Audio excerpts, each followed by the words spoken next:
Que isso? Não me solta! Me solta! Não! Onde vocês estão levando meu marido? Ai, papai! O que está acontecendo? Me solta! Não! Meu amor! Não, minha filha! Não leva minha filha, não, por favor! Não! Que é isso? Solta! Fica comigo, papai. Essa é a realidade de milhares dos nossos irmãos e irmãs que encontram-se presos em países onde seguir a Cristo pode levar à prisão. Milhares de cristãos no Irã, Eritreia e Coreia do Norte. 3 entre os 10 países mais hostis aos cristãos na lista mundial da perseguição enfrentam a dura realidade de prisões rigorosas, onde a tortura é frequente, isolamento em contêineres com condições desumanas e punições constantes em campos de trabalho forçado. Nesses e em diversos outros países, se reunir para participar de um culto, ler a Bíblia ou compartilhar a fé é uma afronta a comunidades e autoridades locais e às vezes até mesmo considerado um crime. O simples fato de crer em Cristo e ter a sua fé descoberta é um motivo para ser preso. Hoje, pelo menos 3.711 cristãos estão presos ou detidos ou foram condenados sem direito a julgamento desde o ano passado. Desses, pelo menos 1.000 estão encarcerados na China. Também há relatos de outros 90.000 aprisionados em campos de trabalho forçado na Coreia do Norte. Com medo de retaliação, cristãos perseguidos vivem sua fé discretamente ou até mesmo em segredo. Mas muitos outros se arriscam pelo nome de Jesus Cristo. Sem se importar com os riscos, nossos irmãos estão dispostos a enfrentar a cultura, a lei e o medo, porque Deus derramou o amor em seus corações. E nós, como um só corpo, nos gloriamos nas tribulações, porque sabemos que as tribulações nos levarão à esperança.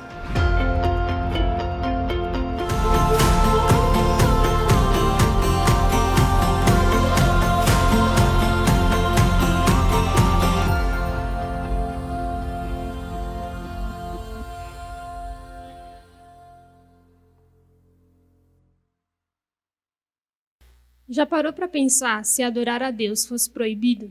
Se você fosse denunciado e até mesmo morto por adorar a Deus?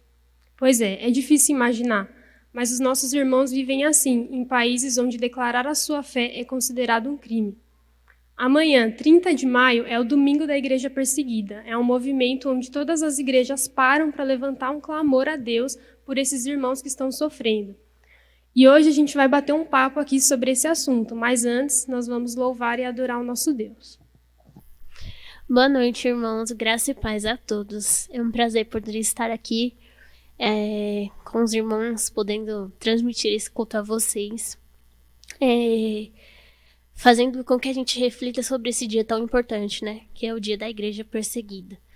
Hoje nós louvamos a Deus e agradecemos a Ele por ter o privilégio de poder cultuá-lo, né, livremente. Então, que o Espírito Santo toque a vida de cada um dos irmãos que está assistindo e que nós possamos cultuar e louvar a Deus juntamente em espírito. A música que nós estaremos cantando agora, ela diz assim: oferta agradável a ti. Ela é uma música um pouco antiga, não sei se os irmãos conhecem, mas ela tem uma letra bastante interessante e fala muito ao meu coração.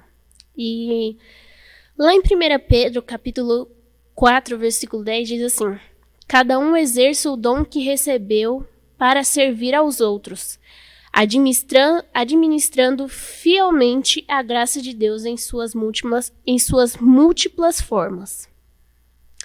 Essa música que nós estaremos cantando, ela diz que meus dons e talentos são para te servir. Vem tua obra em mim completar. Então, que nós possamos realmente entregar os nossos dons e os nossos talentos na obra do Senhor e servi-lo fielmente, dedicar tudo que nós temos ao nosso Deus, já que nós temos essa oportunidade, já que nós temos essa liberdade de cultuá-lo, então que nós possamos servi-lo com o nosso coração. Amém? Vamos cantar.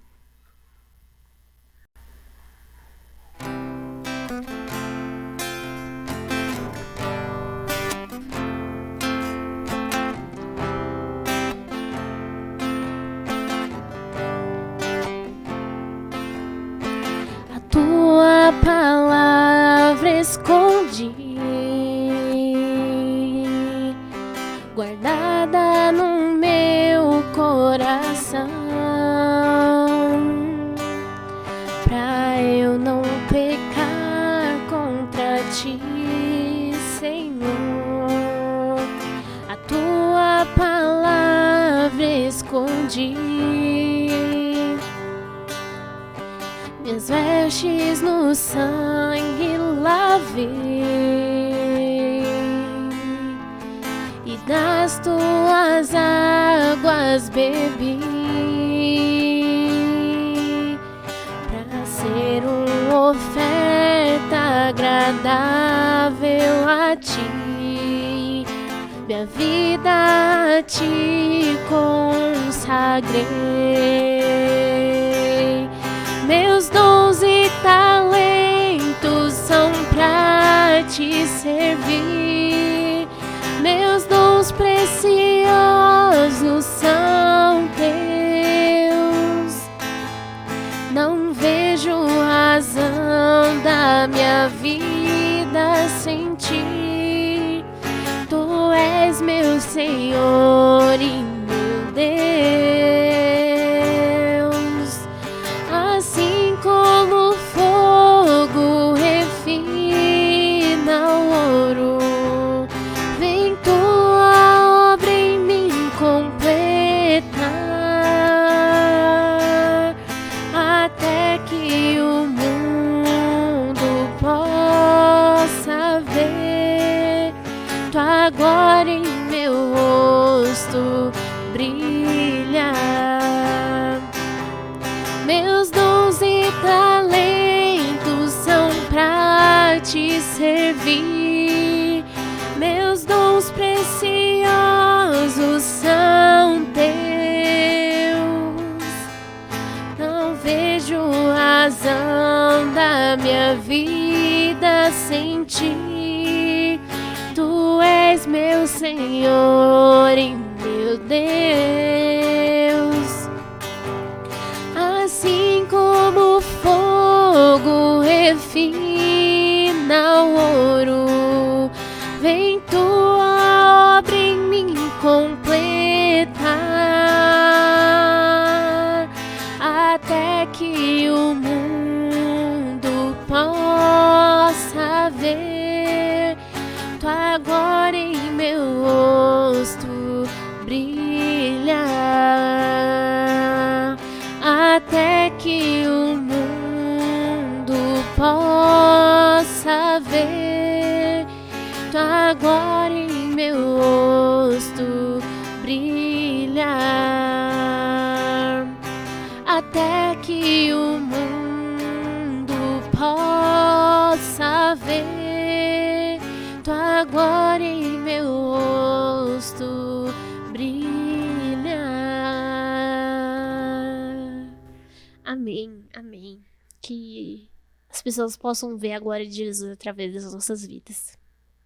Boa noite, irmãos. Estamos muito felizes que vocês estão aqui assistindo essa live conosco. E eu vou falar um pouco sobre o DIP, né? O DIP, ele foi criado pelo irmão André, que é o fundador do Portas Abertas. O Portas Abertas é um instituto cristão que trabalha diretamente com a igreja perseguida. Então, eles estão totalmente dando esse apoio para os irmãos perseguidos, para os cristãos que estão na missão, né? Eles estão diretamente trabalhando com eles. E uma vez por ano acontece esse DIP, né? Que é o Domingo da Igreja Perseguida.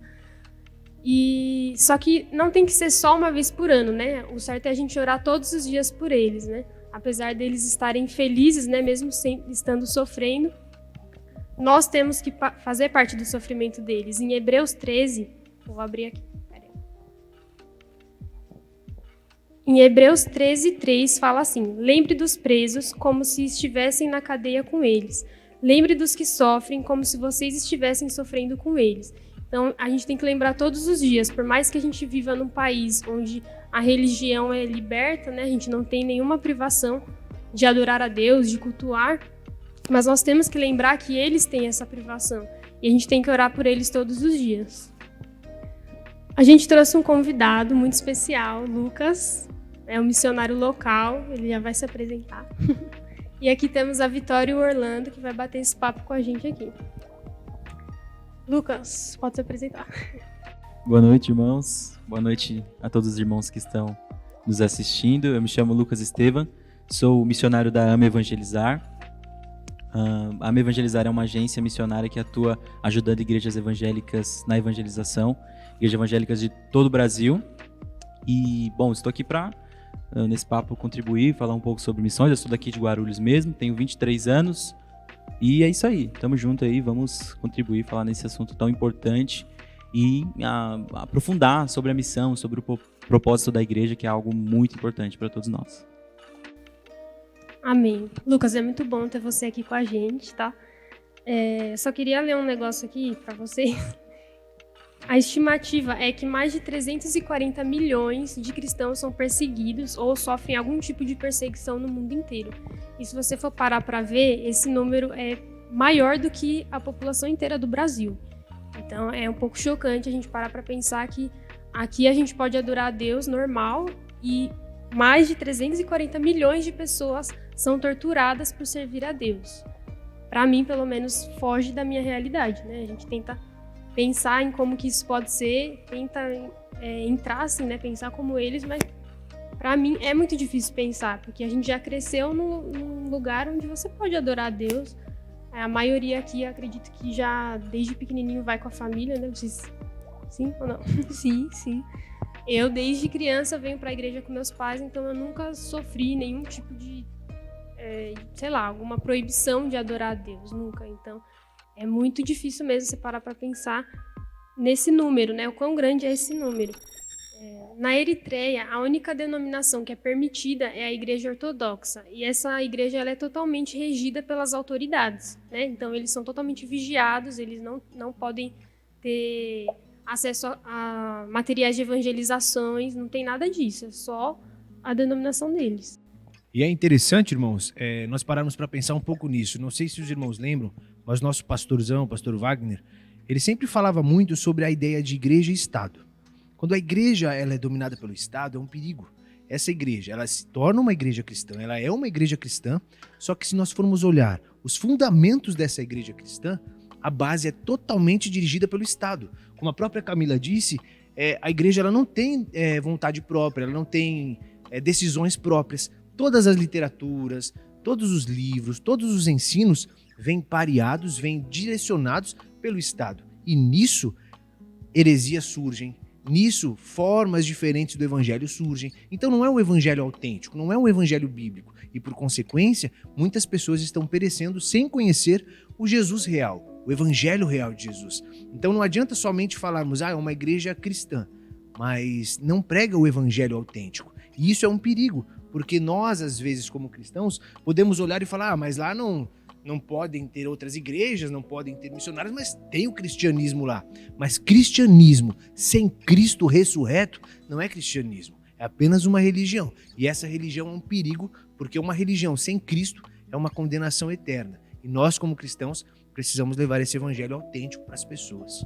Na prática, acaba que a autoridade final é o Estado e não a palavra de Deus. Então, de fato, é um perigo terrível, porque para ser considerado uma igreja evangélica cristã, o princípio básico é que a única autoridade, uma autoridade principal, a autoridade máxima, a única autoridade da nossa vida é a palavra de Deus, ela que dirige todas as coisas. Então, a partir do momento que você tem alguma coisa dividindo isso, perde-se completamente todo o sentido de ser uma igreja cristã. Sim. E eles são tão rígidos que as forças do governo, eles monitoram até as ligações dos membros e de todo mundo desse país. Eles são monitorados. As igrejas domésticas, né, que os missionários tentam abrir lá, são danificadas. Eles têm um sistema tão pesado que fica investigando isso mesmo. Eles vão atrás e os cristãos lá, quando são pegos, eles são presos sem julgamento. Eles vão direto para a cadeia e sem chance. No Irã, eles veem a conversão dos muçulmanos como uma escolha errada. Então, quem mais sofre perseguição no Irã são os próprios muçulmanos quando conhecem a Cristo, né? Quando se convertem.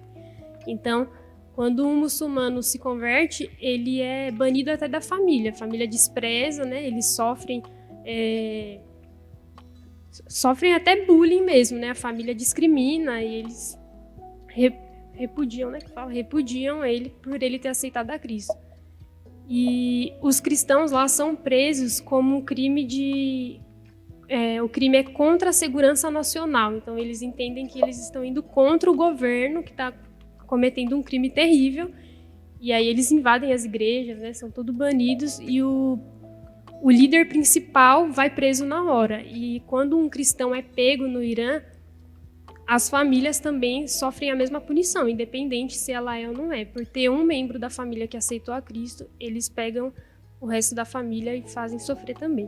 Isso é muito triste porque tem alguns relatos dos missionários que eles dizem que as próprias famílias, né, os moradores lá, eles estão com medo de ensinar o evangelho para os seus filhos. Às vezes até o pai aceita Cristo, entende o caminho, mas ele tem medo de ensinar para o filho por causa das consequências que o filho vai passar lá, né? Porque eles sofrem até, desde essas coisas torturosas, eles sofrem coisas básicas também, né? Eles são impedidos de arrumar emprego, têm mais dificuldade de arrumar emprego. Agora, na pandemia, no Covid, aumentou muito mais a perseguição, né? Tem relatos nas áreas rurais que as famílias, por serem cristãs, foram banidas de receber água, alimento e remédio e até os cuidados por causa do Covid. Então, além delas já estarem morrendo, já estarem sendo desnutridas, né? Porque são banidas dos alimentos, foram também rejeitados para ter os cuidados do Covid. Então, essa perseguição aumentou ainda mais na pandemia. Mas o Portas Abertas, como a gente tem falado, eles têm tido esse apoio direto com os missionários. Então, eles têm agentes secretos, né, que são os missionários que estão lá. Tem bases secretas lá, que graças a Deus ainda não foi, né, descoberto e nem vai ser, se Deus quiser. Onde eles levam mantimento, levam Bíblia, eles tentam fazer também por rádio, né? Uma forma de evangelização lá é por rádio, que eles conseguem falar um com o outro. E é assim que eles têm vivido. Bom, irmãos, claro que isso que a gente falou aqui agora foi bem o básico, né? Se você for pesquisar, você vai ver muito mais, né? É muito mais delicado. E vocês podem ver que está passando aí no rodapé de vocês o nome dos países. Todos esses países, eles estão na lista mundial da perseguição, né? A gente deu ênfase nesses 3, porque são os que estão no foco dos irmãos que estão presos, né? O tema é os cristãos presos, então a gente decidiu focar neles um pouco, né? E uma das maiores preocupações que a gente tem nessas perseguições, ultimamente, tem sido o islamismo. Por quê? O islamismo é a religião que mais cresce no mundo, né? Ela cresce muito rápido. Ela atinge os jovens, atinge todo tipo de idade, porque eles pregam que vão trazer a paz, né? Eles pregam que é a solução dos problemas, né? A gente diria. Então, eles vai acabar com a droga, eles focam nas famílias que querem trabalhar, eles trazem a solução para a família. Então, as famílias, elas se rendem a isso, né? Que família não quer deixar o seu filho brincar na rua sem uma preocupação, né? Então, as famílias se rendem ao islamismo. E é interessante quando nós olhamos sobre o islamismo, sobre essa ótica muçulmana, porque eles realmente pregam uma paz. E quando nós olhamos as notícias, nós vemos a Al-Qaeda, nós vemos o Hezbollah, nós vemos essas organizações até mesmo criminosas que acabam mostrando que o islamismo é só terrorismo. Mas eles trazem uma mensagem por trás e é isso que nós devemos nos preocupar. Porque além do crescimento desenfreado do islamismo, que até mesmo quando nós, aos olhos sociopolíticos, nós começamos a olhar de forma antropológica esse crescimento do Islã, nós vemos que eles crescem não somente em números de devotos, mas em números de filhos. Porque os islâmicos, os muçulmanos, eles têm muitos filhos. E se nós olharmos para o lado ocidental, as pessoas hoje em dia não querem ter filhos. E pode reparar, irmãos, muitos filhos de um lado, poucos filhos do outro. E esse processo migratório de chegar famílias islâmicas nos países, eles vão trazendo pessoas,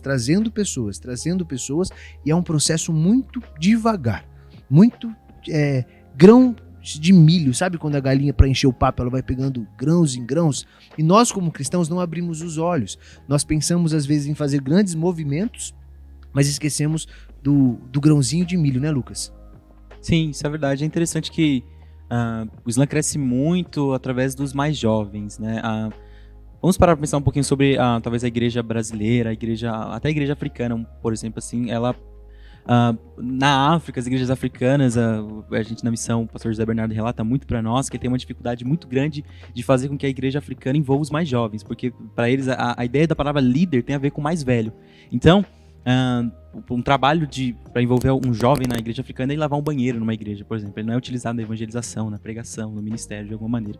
Agora, o islamismo, em comparação também com a igreja cristã, que às vezes a gente investe pouco nos mais jovens, investe pouco nas crianças, a gente se contenta em colocar as crianças numa salinha, contar algumas histórias da Bíblia desconexas, que não trazem uma história completa do todo, mas o Islã investe muito nos mais jovens. Eles são colocados num ambiente em que eles são utilizados, em que eles são úteis ali nessa situação. Então eles são empoderados mesmo ali no islamismo. Eles vêm com uma capacidade de crescer, com uma capacidade de fazer parte de algo maior, de algo grande, de algum pertencimento muito grande. É uma estratégia que é muito poderosa, porque os mais jovens são eles que fazem, são eles que até são os mais radicais, a ponto de eles que são os mais jovens que vão na linha de frente, que vão se sacrificar mesmo, que vão se martirizar por essa religião. Então, é uma estratégia que eles usam e tem crescido e tem funcionado muito. E o interessante disso aí também é que quando nós olhamos para os islâmicos hoje, eles decidem, por vezes, entregar a própria vida em prol da missão que eles carregam. E se nós olharmos para a igreja cristã de uma forma geral, não dos missionários que estão dando a vida, mas aqueles irmãos que se acomodaram, que infelizmente vemos muito. Até o pastor Martin Luther King disse que o que me incomoda não é o grito dos maus, mas o silêncio dos bons. Então, quando nós nos calamos e esperamos que as coisas aconteçam, é um perigo absurdo. Por quê? Porque aí a igreja ela deixa de ser relevante, os islâmicos têm dado a própria vida para a causa deles e o evangelho tem minguado no nosso coração. E se nós olharmos a história da igreja, como a igreja cresceu? Através dos mártires. E é incrível porque quando Jesus ele parte o pão, é como se ele estivesse partindo a vida. O pão simboliza a vida. Quando os mártires cristãos morriam, eles morriam, mas brotavam milhares de outros mártires. Até hoje, esses irmãos amados que estão sofrendo perseguição são um exemplo para nós. Quando um morre, a semente brota e vão nascer outros milhares de cristãos ali. Então nós como cristãos, eu acredito que seja este um chamamento, até passo para vir falar também, essa ideia de nós cristãos entendermos esse processo de realmente abrir mão de quem nós somos, porque falta isso. Se nós não abrirmos mão de quem nós somos, como é que nós vamos pregar esse evangelho autêntico? Religiões e mais religiões têm falado e dado a vida por isso. E nós, que temos a vida, não estamos dispostos a entregá-la. Exatamente isso, Orlando. Acredito que nós, por sermos uma igreja, por estarmos no Brasil, né, no Brasil, no caso, em um país que não passa por essas situações, né, que outros países têm passado, nós não sentimos aquele aperto, aquela questão de sentir mesmo uma pedra no sapato e a gente querer e dar a vida por aquilo. É muito fácil a gente falar que Deus é tudo para nós e a gente vir aos domingos na igreja, mas sentir na pele, sentir o que eles sentem, a gente pode conversar sobre isso, é o mais perto que a gente consegue chegar, trazer estatísticas, mas é muito difícil a gente ter essa sensação na nossa vida, né? Então, eu acho que acaba ficando meio que um pouco, na verdade, complicado a gente conseguir chegar próximo, mas acho que é por isso que a gente não consegue ter toda essa afinidade, né, com Deus, de dar a vida mesmo e fazer aquilo mesmo. Às vezes a gente faz alguma pergunta na sala dos jovens ou nos adolescentes, enfim. Você daria sua vida por Jesus e tal? Ah, daria. Mas aí, quando acontece alguma coisa, acontecem momentos tristes, a gente já esquece quem é que está no poder de todas as coisas, quem é que está no controle, e a gente simplesmente abre mão daquilo e não acha justo. Então, eu fico pensando, né, em relação a eles. O que será que eles sentem em relação a isso? Como será, né, que é para eles? E é muito legal estar conversando com o Lucas, um missionário local. É muito raro também a gente trazer missionários locais, né, assim, na nossa igreja para estar falando. E achei muito massa mesmo estar conversando com você aqui. Eu até queria aproveitar essa deixa que o Orlando me deu para fazer um questionamento, né? Como será, né, se você tem essa visão de estar vivenciando isso, no caso, né, de estar em um local, em um país que é permitido, né, tem toda aquela liberdade de chegar a abrir a Bíblia e não tem problema nenhum de falar de Cristo abertamente. Como é? Você acha que, assim, seria um pouco mais fácil, assim, porque eu, né, tô na igreja desde pequena, mas eu não tenho tanta facilidade, né, por exemplo, de evangelizar alguém, né, conversar com alguém. A gente sempre, pelo menos aqui em Vila Baus, frisou bastante isso, né, da gente levar, e tem até o nosso lema é entre para cultuar e saia para testemunhar, né, falar mesmo da vida de Cristo, falar como é a mudança que tem sido para nós, né, de dentro para fora. Mas eu, e acredito que alguns jovens também, tem um pouquinho de timidez, assim, mesmo sendo um país livre, né? Tem alguma coisa assim que você vê de diferente? Eu acho que tem bastante, porque afinal de contas não tem ninguém, né, apontando uma arma, algo assim, mas como é que é para você ver o lado de fora de pessoas que passam por situações difíceis e a situação aqui no Brasil? Vou começar a resposta pegando um ponto que você trouxe interessante. Quando a gente fala sobre dar a vida, você daria a vida por Cristo, a gente está, na verdade, falando sobre dar a morte, né? Então, quando a gente fala sobre dar a vida, é nesse sentido, uma arma apontada para sua cabeça, nega Cristo agora. Você está dando ali a morte para Cristo. Mas quando a gente fala sobre dar a vida, isso é algo muito mais amplo. Então, dar a vida pelo Evangelho não significa só se você fosse ameaçado de morte, você dizer sim ou não. Mas dar a vida pelo Evangelho significa vivê-lo, experimentá-lo com Cristo, ter um relacionamento com Cristo e viver de uma maneira que a sua vida evidencie isso, a sua prática diária evidencie isso. Agora, é interessante isso. A gente faz uma análise, né? A China, que é uma igreja também muito perseguida, mas é uma igreja que ao mesmo tempo cresce muito, mesmo com tanta perseguição. Por que de repente no Brasil isso não acontece? Será que a perseguição aperta os irmãos? Creio que sim, mas acho que o principal problema nessa situação não é na questão da perseguição, mas é na questão do propósito. Acredito que quando um cristão está num momento de perseguição, ele precisa muito rapidamente voltar para o seu propósito, voltar para aquilo que move o coração dele, voltar para aquilo que é a razão dele existir, para que ele possa continuar vivendo. Agora, a gente, quando vive num país considerado tranquilo, por mais que para os nossos jovens e adolescentes, acho que o que está em martírio é a reputação, né? Muitos jovens têm medo de se dizer cristãos ou de pregar o evangelho, porque vão passar vergonha. E a verdade é que muitas vezes a gente não teve uma experiência com Deus o suficiente para conseguir tirar essa timidez, não ter medo de perder uma reputação ali no meio dessa escola. Eu me lembro na época da escola que eu dava um péssimo testemunho. O pessoal sabia que eu era cristão, eu me contentava porque eu não fumava e porque eu não bebia, mas em todos os outros aspectos eu era um cristão meia boca, assim, dava um péssimo exemplo, falava palavrão, conversava sobre coisas profanas com os meus amigos. Então, no fim das contas, não dava um bom testemunho. Mas, por quê? Porque acho que quando a gente não entende, principalmente a igreja brasileira que ainda está muito perdida no seu propósito, a igreja brasileira faz muita coisa, a igreja brasileira faz muito culto, a igreja brasileira faz muito congresso, faz muita coisa, tem muito ministério, mas se perdeu no propósito. Às vezes a igreja brasileira está preocupada mais em dar o alimento do que dar, às vezes, a palavra de Deus. Está preocupada mais com a ação social do que com a pregação do evangelho. E não quer dizer que a igreja não possa fazer ação social. Pode sim, mas se não tem a palavra de Deus, se não tem o propósito principal, que é o que Jesus até cita em Marcos 1, 38, deixa eu ler esse versículo rapidamente. Jesus diz assim, Jesus respondeu: vamos para outro lugar, para os povoados vizinhos, para que lá também eu pregue. Foi para isso que eu vim. Olha que interessante. E Jesus, nesse momento aqui, ele está sendo chamado pelos outros discípulos, porque os discípulos queriam Jesus. Vamos logo curar, as pessoas estão querendo ser curadas novamente, porque Jesus no dia anterior tinha sido curado um monte de gente. E aí Jesus tinha passado uma noite orando, e ele fala: não, calma, vamos para outros lugares, porque a minha missão é essa, eu vim para pregar. Então falta isso na igreja brasileira, esse propósito, é para isso que eu existo. E aí, nesse sentido, todas as nossas atividades seriam voltadas para isso. Para que tem o ministério de louvor? Para pregar o evangelho. Para que tem um ministério para que tem o pessoal que se reúne para orar? Também para pregar o evangelho. Por que tem um grupo de evangelistas? Para pregar o evangelho. Por que tem tal ministério, aquele outro ministério, tal grupo?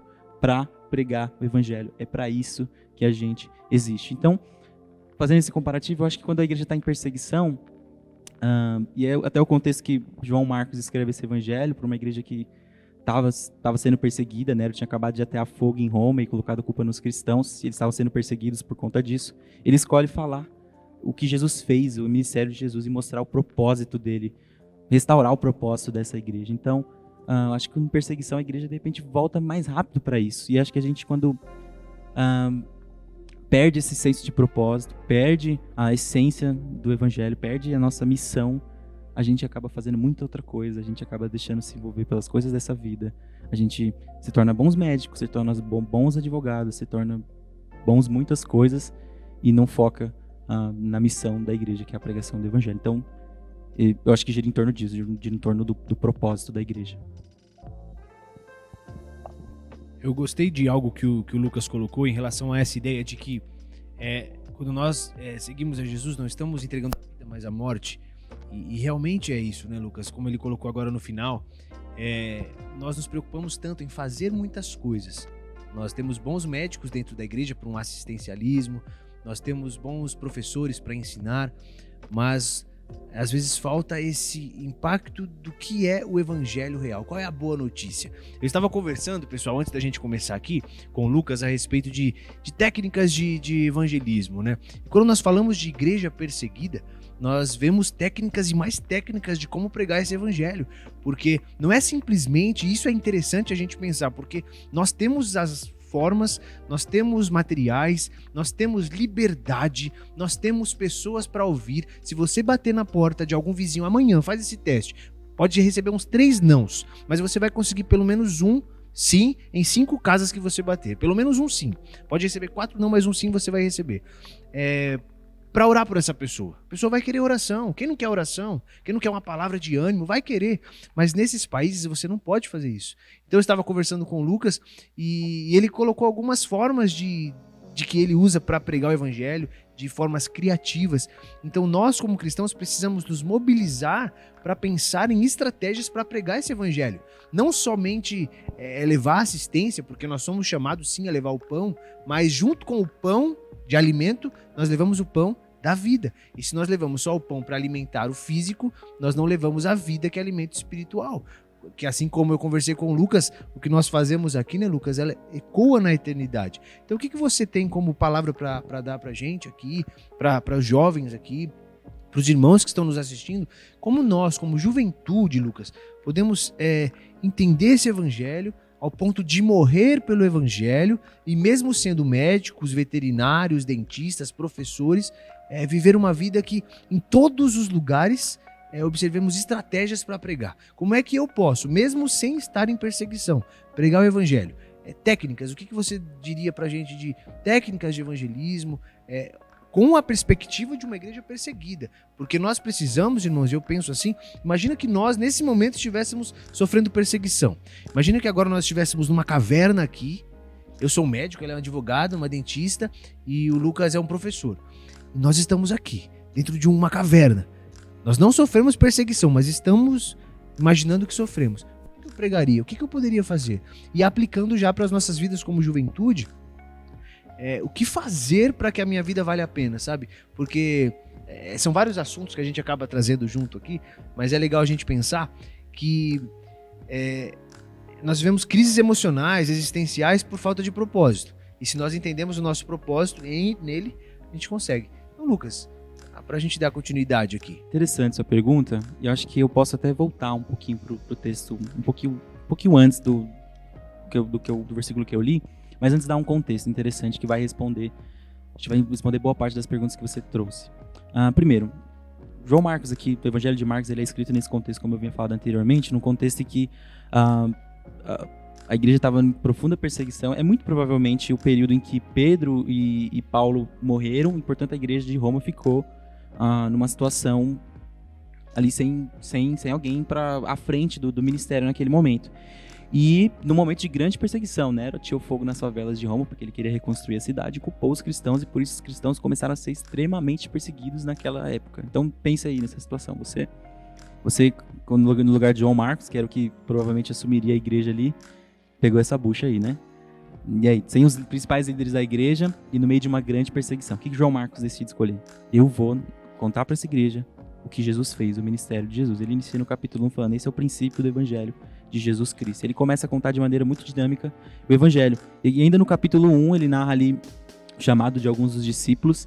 E nessa situação que Jesus acaba de estar no seu primeiro dia do ministério, muito sucesso, muitas curas, pregou o evangelho em muitos lugares. As pessoas principalmente vieram pedir as curas, porque você imagina, a medicina pouquíssimo avançada, e aí você tem a chance de... Uma gripe matava naquela época. Então, doenças simples, que hoje nós temos remédios, nós temos cura, matavam naquela época. Então, era a única oportunidade de muitas pessoas ali de serem curadas. Elas vão ali para Jesus correndo, procurando. E aí, Jesus, depois desse dia, o texto mostra que ele se retirou. O texto diz bem assim, versículo 35. De madrugada, quando ainda estava escuro, Jesus levantou-se, saiu de casa e foi para um lugar deserto, onde ficou orando. O texto fala que são 3 advérbios do grego aqui que falam, que mostram que Jesus entrou muito dentro da noite. Essa ideia de madrugada são 3 palavras que falam assim, de noite, muito bem dentro da noite, assim, estava muito escuro ainda. E aí ele se retira para um lugar deserto, e um lugar deserto no sentido de que não tinha outras pessoas, onde aí ele ficou orando. E a palavra orar aqui, essa palavra especificamente, que existem várias palavras que se referem à oração no grego, essa significa trocar os desejos. E isso significa que então Jesus foi ali para deixar os seus desejos e adquirir os de Deus, deixar as suas vontades para que a vontade de Deus fosse feita na vida dele. Assim como a oração no Getsemane, que foi a oração que sempre Jesus fez, não seja feita a sua vontade, a minha vontade, mas sim a sua, Pai. Então, Jesus estava trocando ali as suas vontades. E depois de passar pelo menos ali umas 4 horas, provavelmente, porque Jesus orou bem dentro da noite e os discípulos encontraram ele de manhã, porque as pessoas estavam procurando e os discípulos falam para ele, né? Simão e seus companheiros foram procurá-los e ao encontrá-lo disseram, todos estão te procurando. Então a cidade estava louca procurando Jesus, porque queria ser curado, porque era a única oportunidade deles. E a resposta de Jesus é muito interessante e até um pouco chocante para uma sociedade pós-moderna, né? Porque, Jesus, as pessoas precisam ser curadas, né? Vai curar elas, Jesus. E Jesus chega para os discípulos e fala, vamos para outro lugar, para os povoados vizinhos, para que lá também eu pregue. Foi para isso que eu vim. Depois de passar uma noite orando, buscando a vontade do Senhor, buscando a vontade do Pai, Jesus chega à conclusão. Não, calma. As pessoas querem ser curadas, mas é mais importante que nós vamos para os outros lugares, para os povoados vizinhos, para que lá também eu pregue. E essa palavra pregue é repetida muitas vezes, é repetida inclusive em Marcos 16, ide, portanto, por todo mundo e pregai o evangelho, que é a palavra querussó, que significa um arauto. Então essa ideia de pregar como um arauto do rei, alguém que é enviado e traz uma mensagem real, é como se fosse o próprio rei falando ali. Então essa ênfase na pregação, Jesus fala, foi para pregar esse evangelho que eu vim. E então o conselho que eu daria, e aí o texto, só concluindo, o texto mostra que Jesus na sequência percorreu toda a Galileia pregando nas sinagogas e expulsando os demônios. Ele foi fazer isso que era a missão dele, para isso que ele existiu. Então o conselho que eu dou, primeiro, se nós como igreja, se nós como jovens que de repente estamos ali numa crise de identidade, o que eu vou fazer da minha vida, que curso eu vou escolher, volta para o seu propósito de vida. E o seu propósito de vida é só um, assim como de todos nós aqui. É o mesmo que o de Jesus. Para pregar o evangelho, é para isso que eu vim, é para isso que nós estamos aqui, é para isso que Jesus veio, é para isso que a igreja existe, para pregar as boas novas, para pregar a boa nova do reino. Então, volta para o propósito que Deus te deu, volta para isso. Ora, pedindo assim, Senhor, tira as minhas vontades. Passa muito tempo em oração, gasta muito tempo em oração. Senhor, tira as minhas vontades, tira aquilo que eu acho que é bom para mim. Eu não quero fazer o que eu quero fazer a sua vontade. Senhor, faz a oração que Jesus fazia no Getsemane, não seja feita a minha vontade, mas a sua, Pai. Ora muito isso, pede para o Senhor fazer, para você entender a vontade do Senhor, até que você esteja convencido desse propósito, porque a gente não tá. Às vezes você pensa assim, chega num jovem cristão, você chega e fala, sua missão é pregar o evangelho. Será? Eu acho que eu nasci para tocar violão. Eu acho que eu nasci, sei lá, o meu chamado é outro. A gente tem essa brisa, né, de que existem vários chamados, a vocação nossa é uma só, é a pregação do evangelho. É a pregação do evangelho, a pregação é espalhar o reino de Deus a todas as pessoas. Então, o conselho que eu dou é ora muito, busca o Senhor até que você esteja firme nesse propósito. A partir daí, tá fácil. Se você tá com um propósito bem definido, se eu tiver num contexto de perseguição, eu vou encontrar uma maneira de pregar o evangelho. Se eu tô num contexto de pandemia, e aí, não posso mais sair na rua, mas eu vou encontrar uma maneira de pregar o evangelho. Eu vou ser criativo. E aí eu não quero dar as fórmulas aqui para vocês, eu não quero chegar aqui, ó, faz desse jeito, mas eu quero convidar vocês a pensar. Busquem o propósito que Deus chamou vocês, busquem que é só um, e se reúnam. A partir desse momento que o propósito de vocês for um só, que vocês tiverem uma só mente como jovens aqui nessa igreja, aí vocês vão se reunir e vão pensar, cara, a gente tem que pregar o evangelho. E aí, o que a gente vai fazer? Aí eu falo para vocês, se virem e procurem a AME, porque a gente tem respostas. E aí vocês podem procurar a gente. Mas vocês mesmos vão conseguir encontrar soluções. Porque esse é o propósito, cara. Se é isso que eu existo para fazer, não importa. Se eu estou num contexto de pandemia, se eu estou num contexto em que eu posso morrer, se eu pregar o evangelho, eu vou pregar, eu vou arranjar um jeito. Não tem como sair na rua, Lucas. Se vira, cara, é seu propósito. Você vai ter que arranjar um jeito de fazer isso. Pensa, Deus te fez criativo. Você pode encontrar uma solução, uma maneira de pregar o evangelho. Então, eu acho que isso responde bem a pergunta. Então, faz como Jesus. Jesus, gente, e no ministério inteiro, vocês vão ver que Jesus retirava para orar por muitas vezes, ficar sós com Deus. Então, se você olha para si e fala, poxa, eu não tenho certeza que eu fui chamado para pregar o evangelho. Então, busque isso em oração. Senhor, se renda aos pés do Senhor. Se arrependa desse pensamento e fala, Senhor, me convence de que esse é meu propósito, sabe? Me convence se eu não estou convencido. Depois que você orou, que você está muito convencido, e ora junto com seus irmãos, sabe? Se seu irmão também não está convencido disso. Aí você está com esse propósito bem convencido, aí você fala, então eu tenho que ir para as sinagogas, para os povoados vizinhos para pregar, porque foi para isso que eu vim. E aí olha para esse bairro, olha para as pessoas que estão aqui. E aí, como são as pessoas aqui? Como é que eu posso alcançá-las? Como é que eu posso levar uma mensagem relevante a elas? Como é que eu posso pregar a palavra do Senhor na internet, nas redes sociais, nas mídias sociais? Como é que eu vou fazer isso? Porque eu tenho que fazer isso de alguma maneira. Então, eu acho que responde isso, essa ideia de que eu não quero dar para vocês aqui uma estratégia, mas eu quero ajudar vocês a que vocês consigam entender esse propósito, porque aí vocês são criativos. Família criativa, eu lembro do projeto que ela fez quando ela foi ao Pacificadores, para as crianças, não era? O seu projeto voltado para as crianças, não era? Então, assim, tem aqui uma pessoa que foi ao Pacificadores, que é o projeto, a escola de a escola de líderes para adolescentes e jovens, e todos vocês aqui, eu tenho certeza que são muito criativos, que vão arranjar soluções, que vão pensar, vocês conhecem o bairro melhor do que eu, então vocês vão conseguir encontrar soluções e vai surgir métodos, vai surgir ideias, vai surgir soluções para que vocês cumpram o propósito de vocês. É o ponto da onde tudo surge, né? Que você deu meio que um norte pra gente conseguir desenvolver. Você tava falando e eu só tava conseguindo lembrar da EBD. Porque, assim, um bom tempo da minha vida, eu vinha na escola dominical com os meus pais e tudo mais, e depois de um tempo que eu lembro que quando eu descobri o que a sigla significava, minha cabeça, nossa, tipo, EBD, Escola Bíblica Dominical. Eu ficava, caramba, escola? Não, desculpem o termo. Mas eu ficava, nossa, escola, que algo tão profundo, é para eu realmente aprender, desenvolver, e se tem algo para eu desenvolver, tem um foco, né? Que seria total esse que você estava me falando, né? E agora eu vejo esse sentimento e essa vontade de compartilhar também, porque nós temos também esse projeto de EBD. Na verdade, sempre tivemos, sempre uma igreja que busca muito estudar a Bíblia profundamente, e é algo que a gente consegue desenvolver a partir daí, né? Que a gente vai tendo um relacionamento com Cristo, nós vamos entendendo e a gente vai se aprofundando. E algo que o Orlando também falou no começo, antes dele passar para você, que foi em relação a profissionais, que às vezes a gente estuda tanto, não é errado, né? Você fazer uma faculdade, não entenda assim, mas às vezes nós estudamos tanto, né? 4, 5 anos ali estudando algo pra gente fazer fora, e a Bíblia também nós às vezes pegamos simplesmente, não tem ninguém, então vai você, né? Vai estar o irmão ali só para não esquentar o banco, por exemplo. E não é bem assim, né? A gente precisa desenvolver, como você falou, ter um relacionamento para a gente conseguir achar o nosso propósito. Nosso propósito é exatamente esse, mas às vezes fica, como eu falei no começo, uma timidez ou aquela vontade, algo que prende, e está aprendendo porque ainda não foi desenvolvido completamente, né? Então eu achei muito bom. Só para deixar também, tem, com base nisso que eu falei, tem um livro que eu li um tempo atrás, eu até comentava muito com o pastor. O livro é Ensinando para Transformar Vidas. O livro ele fala justamente sobre isso, né? A gente tem muitos profissionais qualificados, mas quando se trata da igreja, às vezes a gente coloca, com todo respeito, uma pessoa, qualquer pessoa, vamos dizer assim, uma pessoa que não tem tanta qualificação, uma pessoa que não estudou profundamente, né? Então, acho que isso é importante, né? Porque quando é algo para o mundo, a gente estuda, a gente batalha, a gente corre atrás.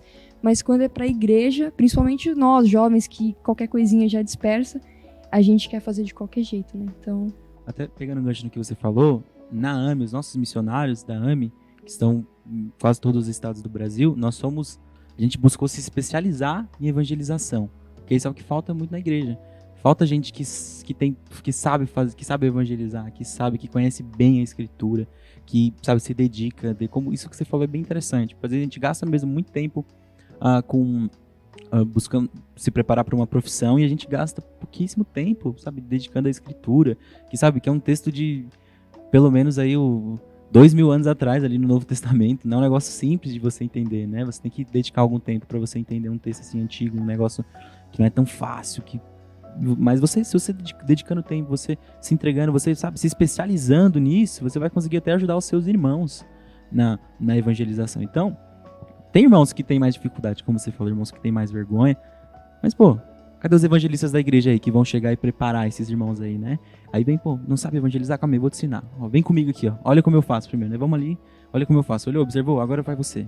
Faz. E aí a prática vai ficando melhor, vai melhorando, a igreja vai dando frutos, a igreja vai crescendo, mais pessoas vão chegando e vocês vão se alegrando e vocês vão cumprindo o propósito dessa maneira. E contem com a AME para isso. A gente está aqui, a gente tem oficinas de evangelização, a gente tem oficinas de estudo da palavra de Deus também, e a gente está aqui para isso, ajudar a igreja de vocês a cumprir a sua missão bíblica de evangelizar todas as pessoas. Esse é o propósito da AME, ajudar as igrejas evangélicas brasileiras a cumprir a sua missão bíblica de evangelizar todas as pessoas. Então, contem conosco.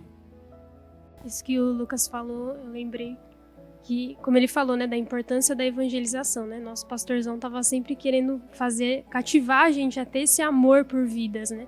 Era sempre a principal coisa que ele falava, né? Vocês precisam amar vidas, ele falava. Vocês precisam amar as pessoas, vocês precisam levar. E você vê como tudo se conecta, né? A gente estava falando sobre a liberdade que a gente tem aqui no Brasil. E se você for parar para ver, as pessoas, elas estão sedentas, né? O que elas mais querem é alguém que escute elas. Não é à toa que elas estão mostrando a vida delas na internet, né? Não é à toa que elas querem mostrar lá no Stories, né? O dia inteiro o que ela tá fazendo. Elas querem alguém para ouvir elas, né? A gente acha que, às vezes, sim, tem uma barreira, às vezes, né? Mas é só você dar uma brecha que a pessoa, ela dispara e começa a falar. Pode fazer o teste, já fiz, dentro do ônibus, você olhar pra pessoa, se você der tá chovendo, né? Nossa, a pessoa já começa. Então elas querem ouvir, então é como se tivesse tudo na nossa mão. A gente não faz, a verdade é porque não quer ou porque a gente tá muito acomodado. Isso que a gente falou, que a Vitória falou também da infância, né? Eu tava lembrando também quando a gente usava aquelas roupinhas amarelas, as tias vão lembrar. A gente usava aquelas roupinhas amarelas, ia pro ministério, ia evangelizar, entregar panfleto, e as crianças... Por isso que a Bíblia sempre fala, né? Pra gente ser como criança, né? A criança, ela quer estar envolvida, ela quer participar. Às vezes a Marcela mesmo, ela fala, se você falar, hoje eu não vou pra igreja, ela, vou sim, eu quero ir na minha igreja, não vou visitar outra igreja, não. Então, quando a gente é criança, a gente tem esse amor, né? E aí a gente cresce, cai na rotina, e aí você vê que a gente não tá no foco, no alvo do propósito, né? Porque se você tá com os seus olhos fixados no propósito, que é Cristo, você não vai cair na rotina nunca, né? Não é à toa também que os nossos irmãos que estão sofrendo essas perseguições, eu fico assim, chocada, assim, não é nem chocada, não sei explicar o sentimento de ver que eles se juntam escondidos e eles sussurram o louvor, eles não simplesmente pulam o louvor, né? E nessa pandemia, eu não tô falando, né, de todo mundo, cada um, não sei como foi cada um na sua casa, mas a realidade é que a gente põe sim o culto lá, senta no sofá, se depender ainda faz uma pipoquinha para assistir o culto, não faz aquela adoração, né, de verdade. Tá online mesmo, vou ficar em casa, vou assistir. E lá não, eles fazem de tudo, eles não veem a hora de poder estar lá, eles sussurram. Eu não consigo imaginar, sussurrar, sabe? A gente quer louvar, a gente quer falar. E às vezes a gente tá aqui, a equipe de louvor tá cantando e tá todo mundo lá, de braços cruzados, ou tá viajando na maionese. Não entrega um louvor, sabe? Tipo, eu acho que a equipe de louvor não tá aqui só para o culto ficar bonito, né? O louvor, não, como o Lucas falou, desde o louvor você já tá pregando o evangelho, né? De cada parte, desde das libras, né? Cada parte, quem tá mexendo no som, você tá fazendo aquilo para Deus. aquilo faz parte do ministério, faz parte da obra, né? Então, é você adorar de verdade. Quando você entende o seu propósito, não importa quem está do seu lado, não importa aonde você está, você vive a adoração, né? Você adora, você vive em constante adoração. Você está no trabalho, você está adorando na sua mente, recitando salmos, lembrando das coisas que Deus fez. E acho que esse é o foco, né? Quando você vive o propósito, você literalmente vive ele, você caminha nele, né? E é isso. Observar a vida de Jesus depois disso aqui é ele cumprindo esse propósito. Não fugiu em nenhum momento. Até o final, do começo, ele começa falando que o propósito dele, ele veio para pregar, para isso que eu vim, e termina convocando os seus discípulos a continuar cumprindo esse propósito, né? Portanto, vão, preguem o evangelho a todas as pessoas. E então, de por todo mundo, pregar o evangelho a toda criatura. Então, começa com esse propósito, termina com esse propósito. Os discípulos em Atos, a gente vê a continuação desse propósito. A gente vê isso sendo passado para as novas gerações. Paulo ensinando isso a Timóteo. Prega em tempo e fora de tempo. Você vai encontrar dificuldades. Falou quais eram as dificuldades que Timóteo ia encontrar. Você vai encontrar um povo que não vai querer ouvir, vai sentir coceira nos ouvidos. Mas prega a palavra. Esteja preparado. Ensina, exorte, corrija. Então, e essa é a missão que tem que ser vivida pela igreja toda. Então, eu convoco vocês aqui como igreja para pensar, né? Observa o ministério que você faz parte aqui na sua igreja. Observa. Sou do ministério de louvor. Sou de tal ministério. Meu ministério, as pessoas estão a gente tem pregado o evangelho nesse ministério? Porque para que ele existe, então, se ele não está pregando o evangelho? Sabe? A gente pensar sobre isso, refletir. Peraí.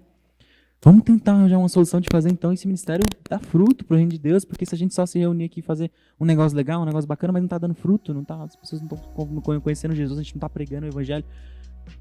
Não é pra isso, eu não existo pra fazer outras coisas, eu existo pra isso. E isso quebra toda a crise de ansiedade, quebra toda aquela crise de identidade que eu queria dizer. Quebra todo... Sabe, tenho dúvidas do que eu quero ser, será que faculdade que eu faço? Olha pro seu propósito, aí você vai conseguir definir que faculdade você vai fazer, olha pro seu objetivo de vida, que é esse, e aí você pensa, aí você escolhe, bom, esse é meu propósito de vida, ok, deixa eu decidir agora tá fácil, deixa eu ver o que eu vou fazer aqui para que eu consiga cumprir esse propósito, né? Então, tem que ser desse jeito, a gente tem que viver com esse propósito bem definido, como Jesus fez, e aí, dessa maneira, a gente vai ver essa vida de adoração que a Camila falou, essa vida de entrega constante e dando muitos frutos pro reino de Deus. É exatamente isso, Lucas. Agora a gente vai ver um testemunho e a gente já volta para comentar mais sobre esse assunto. Eu nasci na Coreia do Norte, um país onde falar o nome de Jesus pode levar à morte. Há décadas, o regime Kim demanda aliança total. Como resultado, a Coreia do Norte entrou em guerra com o cristianismo. A Portas Abertas estima que, hoje, entre 50 e 70 mil cristãos estejam presos na Coreia do Norte por causa da fé. A maioria não sobrevive. Eu fugi para a China, achei um lugar seguro, as pessoas ali me falaram sobre Jesus e decidi segui-lo. Mas fui presa e voltei para a Coreia do Norte. Eu acabei em um campo de trabalho forçado. Ali, eu não tinha nome. Eu era conhecida por um número, Prisioneira 42.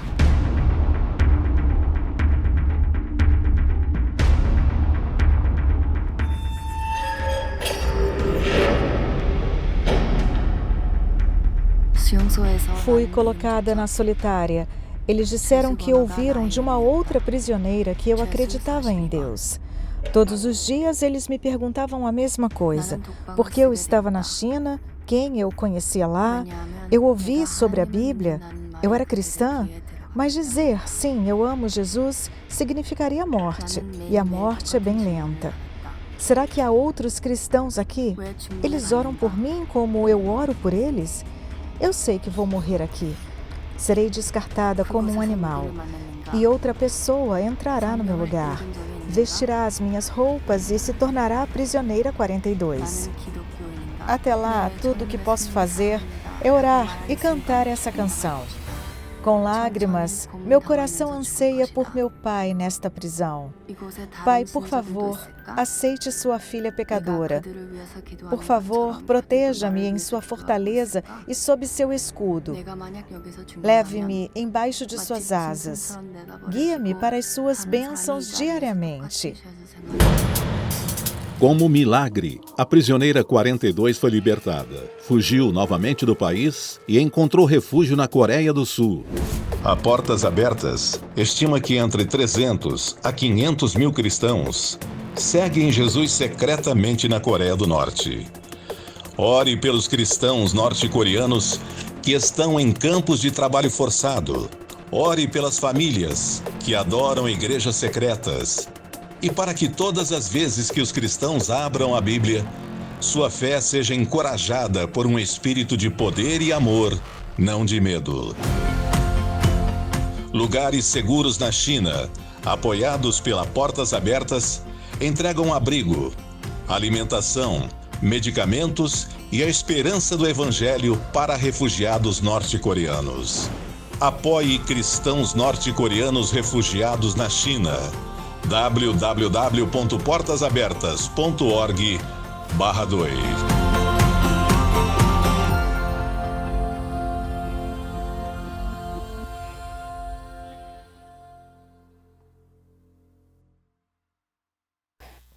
Irmãos, é forte o testemunho, né? E você vê como eles lá sofrendo, mesmo assim eles estão regozijando o nome de Deus, né? Mesmo assim eles estão adorando, e a gente às vezes está aqui e reclamando de coisas tão bestas, né? E... É o irmão que não bate palma, é o irmão que bate, é luz acesa. E você vê, tipo, em próprio Paulo, né? Ele na prisão, a maioria das cartas de Paulo, ele tá na prisão e ele tá lá dando força pra igreja. Em vez da igreja tá dando força pra Paulo, continua, a gente tá orando por você. O cara na prisão e mandando os outros se alegrar, né? Então, pensa nisso. Doideira, né? O cara na prisão e falando, se alegre, tem esperança. E aí ele fala, né? Pra se alegrar no sofrimento e não sei o quê. E ele sempre tá relembrando a perseguição que ele sofreu e o sofrimento que ele passou. E mesmo assim ele dá graças a Deus, porque tem um propósito dele estar ali. Deus não colocaria ele ali à toa, né? Assim como cada irmão, assim como a gente não tá aqui à toa, né? E só puxando aqui, Lucas, a gente abriu uma caixinha de perguntas, né, pros jovens. A gente queria saber quais eram as dúvidas que os jovens têm.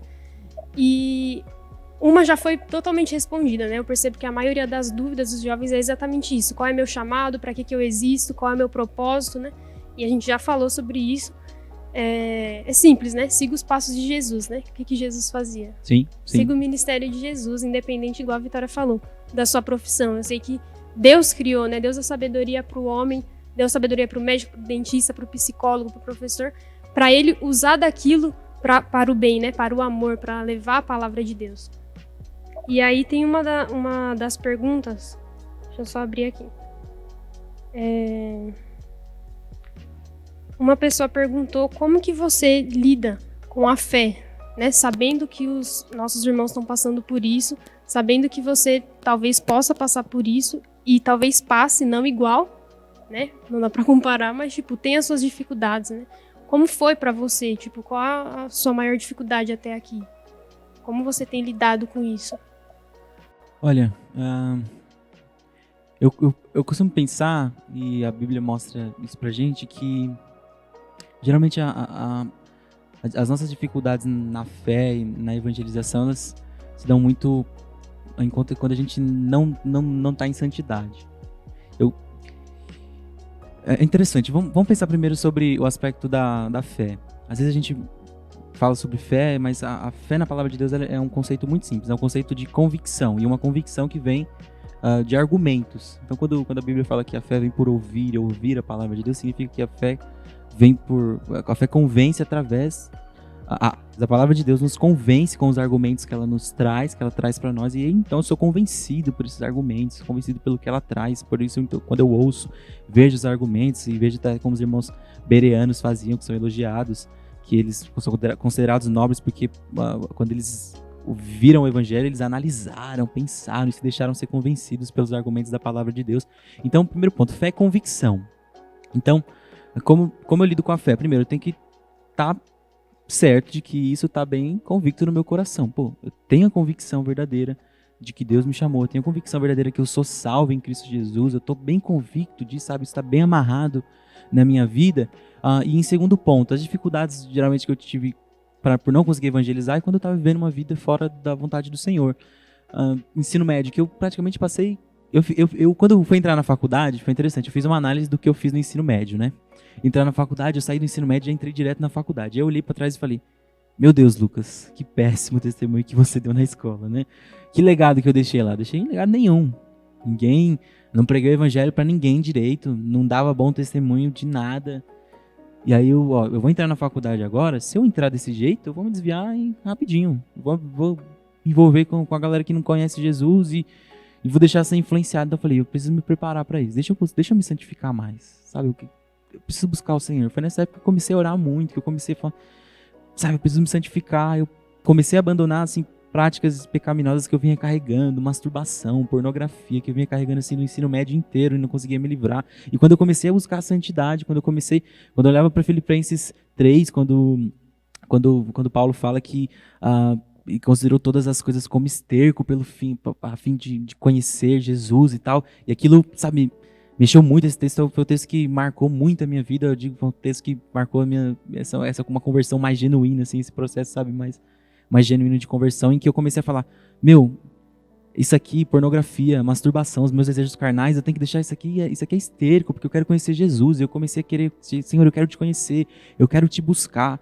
E aí eu passava, foi a época que eu mais orei de madrugada, assim, acordava meu pai e minha mãe direto, assim, em casa, orava muito de madrugada, buscava o Senhor, e comecei a estudar a palavra de Deus constantemente, entender, me aprofundei na Escritura, comecei a entender melhor as coisas, busquei ferramentas para entender mais a Escritura, e foi o momento que eu comecei a agir, que eu comecei a conseguir pregar o Evangelho, foi o momento que eu consegui viver essa vida de santidade, e, portanto, a santidade leva você buscar uma vida de santidade, você buscar o Senhor, é o ponto principal para que você consiga.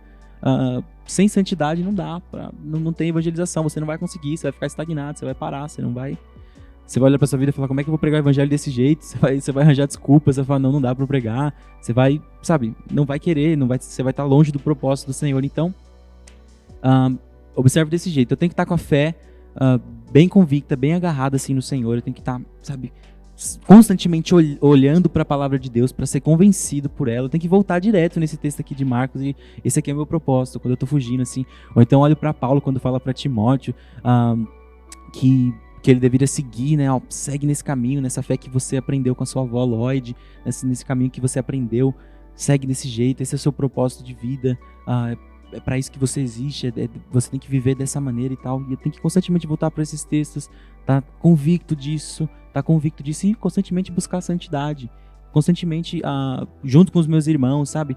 Perceber quando eu tô caindo em um pecado e logo confessar e logo me livrar desse pecado e buscar o Senhor e constantemente para que... eu acho que isso ajuda a vencer boa parte das dificuldades que nós temos na evangelização. Quando a gente busca uma vida santa, uma vida de acordo com a palavra de Deus, isso é um ponto crucial mesmo, assim, para isso. Agora, dificuldades, assim... Bom, acho que esse primeiro ponto pode ser... A gente pode ir para outras perguntas, que eu acho que eu vou acabar respondendo outras perguntas se eu avançar nesse ponto aqui. Uma coisa leva a outra, né? O relacionamento gera intimidade, a intimidade gera santidade, né? E aí a gente lembra que sem fé é impossível agradar a Deus. Então, acho que respondendo essa pergunta, complementando, não tem como a gente agradar a Deus se a gente não tiver fé.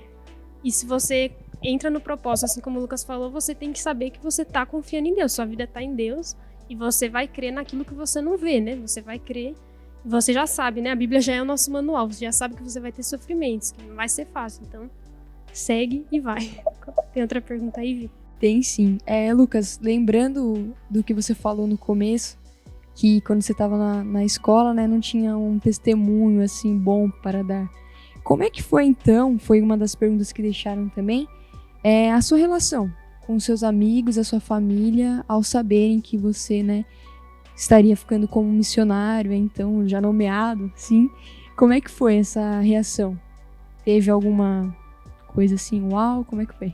Bom, primeiro que antes de ser assim, nomeado um missionário, eu já havia entendido que o Senhor tinha me chamado para isso. Então, eu não esperei ser nomeado para fazer, né? Para fazer isso. Eu já agia como um missionário, como um evangelista, preparava os meus irmãos na minha igreja para pregar o evangelho, ensinava, ajudava, eles tinham dificuldade. Graças a Deus, Deus me deu assim uma capacidade assim, natural de conseguir me expressar bem, de conseguir falar conseguir chegar na pessoa ali na rua ali, tranquilamente, assim, sem vergonha, sabe? Sem vergonha na cara, tranquilinho.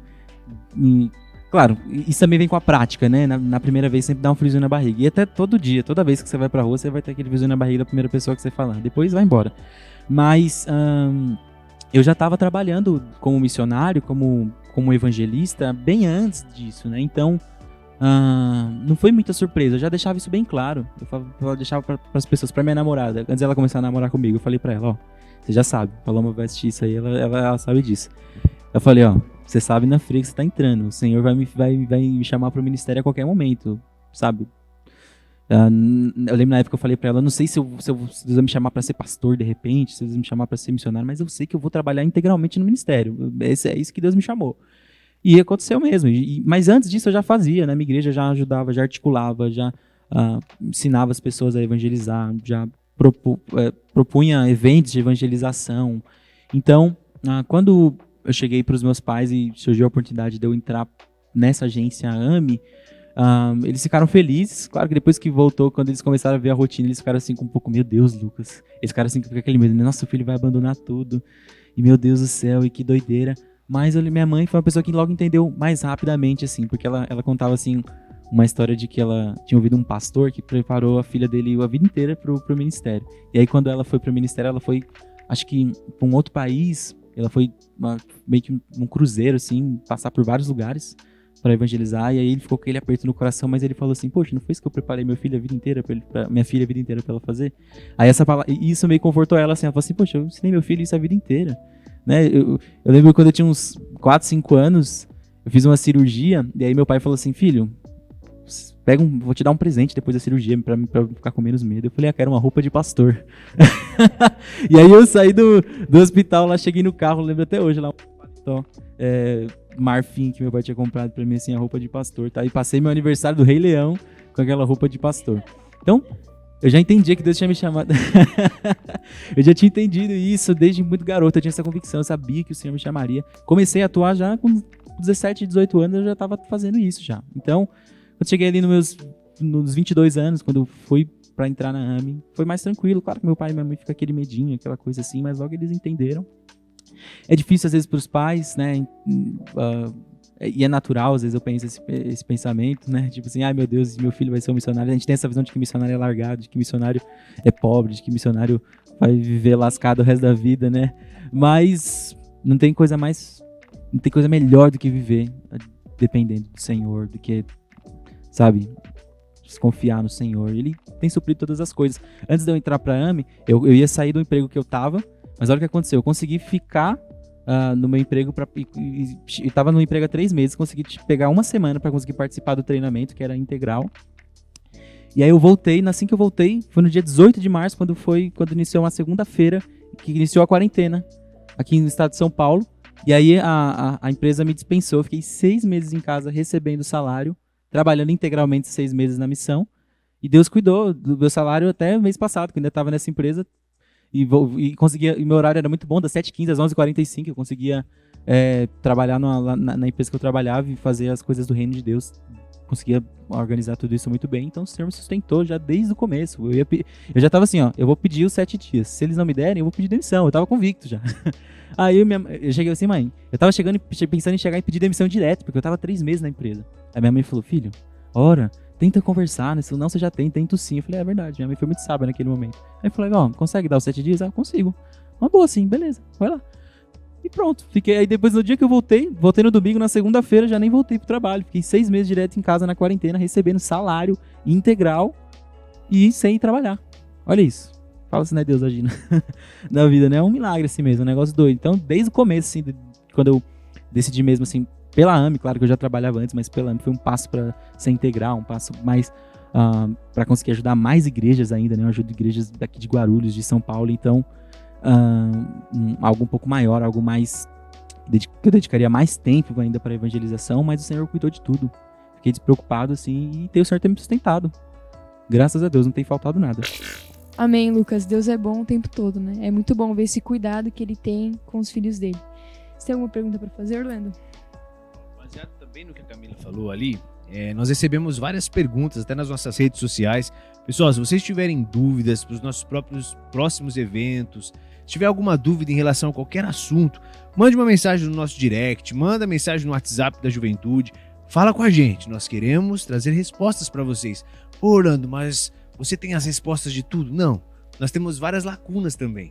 Até questões existenciais nós enfrentamos, mas juntos nós podemos responder isso.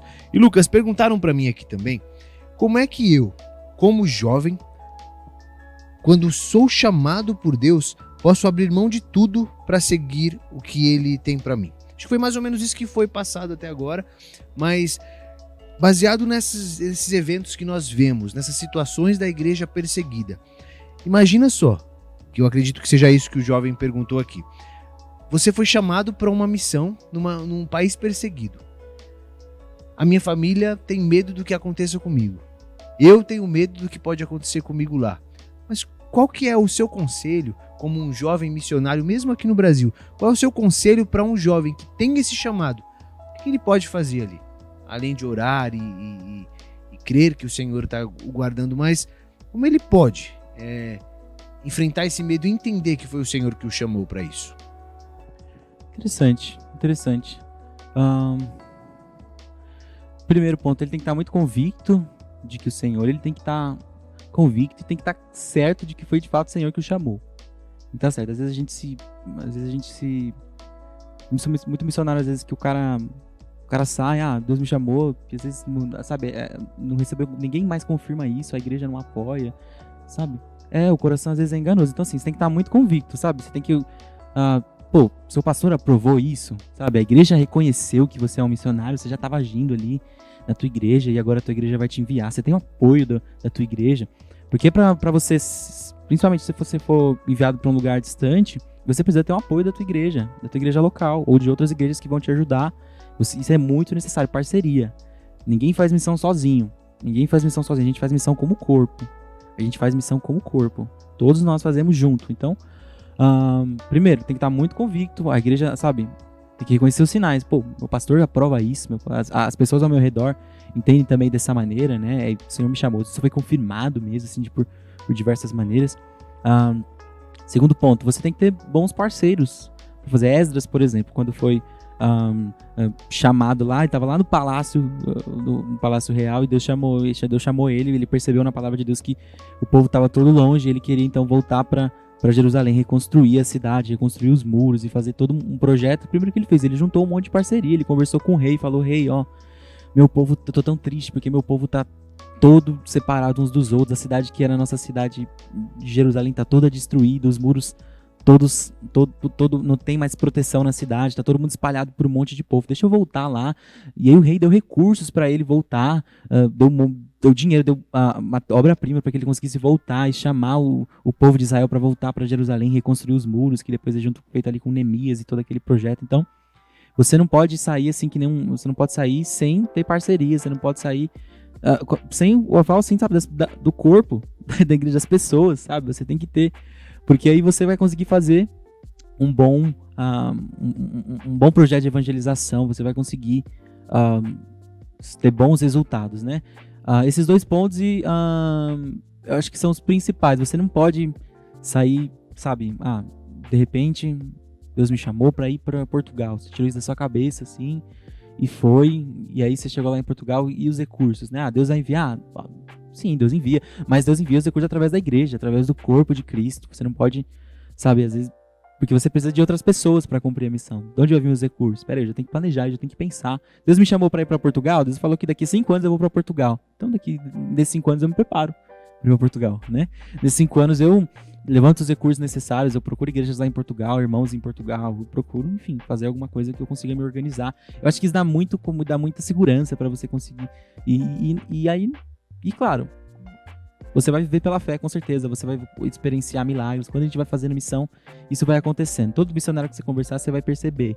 Eu, nos primeiros dias de missionário pela AME, isso aconteceu comigo. Na segunda-feira eu cheguei e Deus fez um milagre desse aí na minha vida.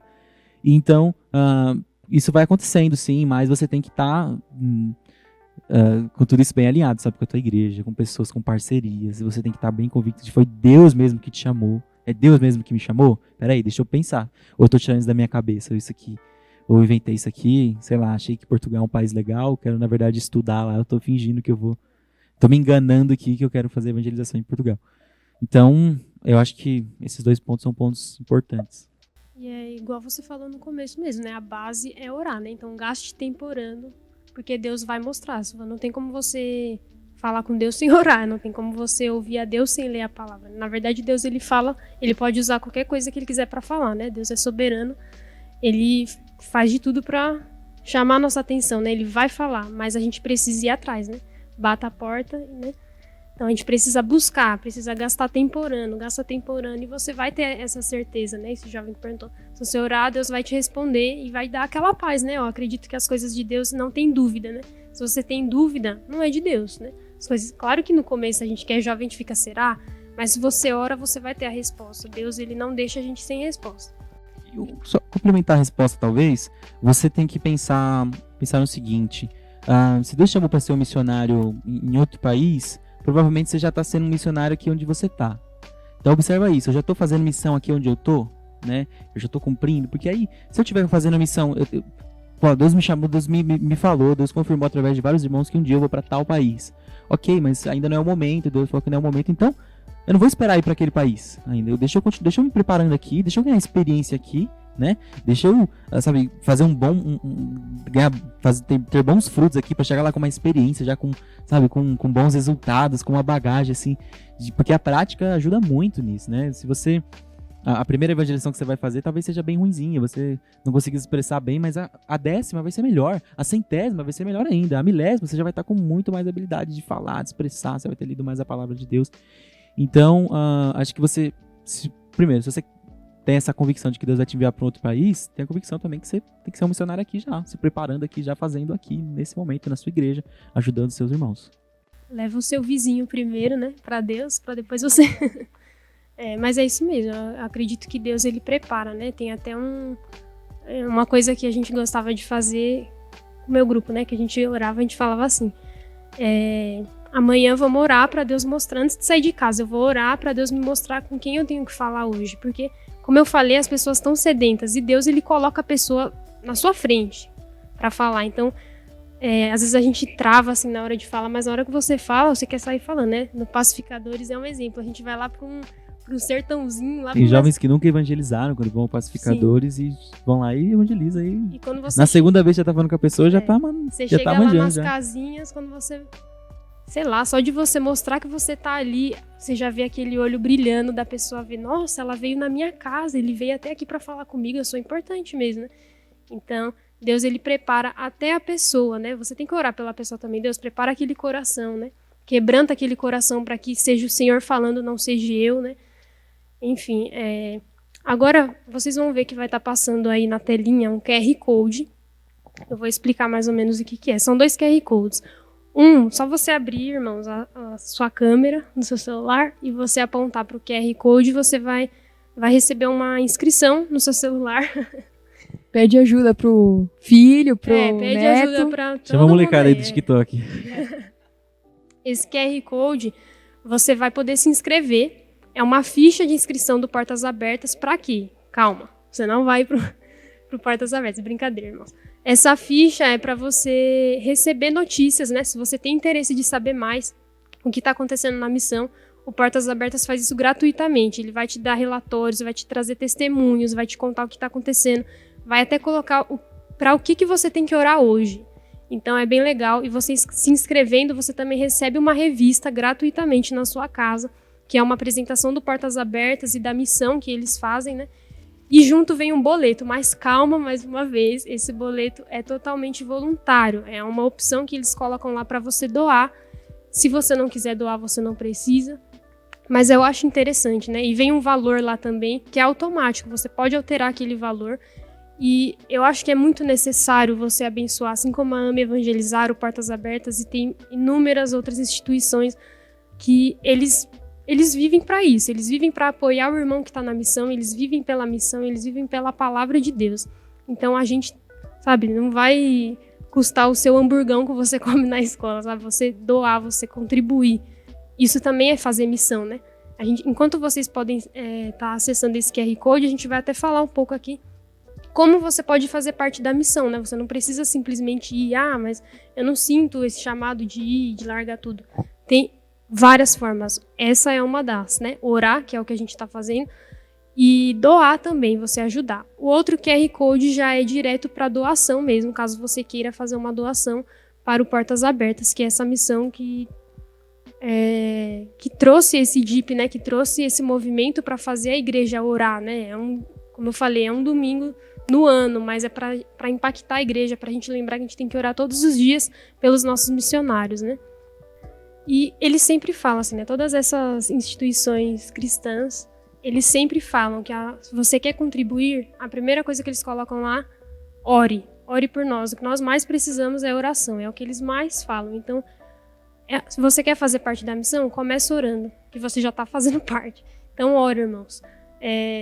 Todas as pessoas que passam por você durante o seu dia também têm um propósito. Então, você pode aproveitar de cada conversa para pregar a palavra de Deus. Você não precisa já chegar, abrir uma Bíblia e começar a falar, mas você vai pregar com a sua vida, né? A maneira que você fala, a maneira que você age, como você vai lidar com aquela pessoa, com amor.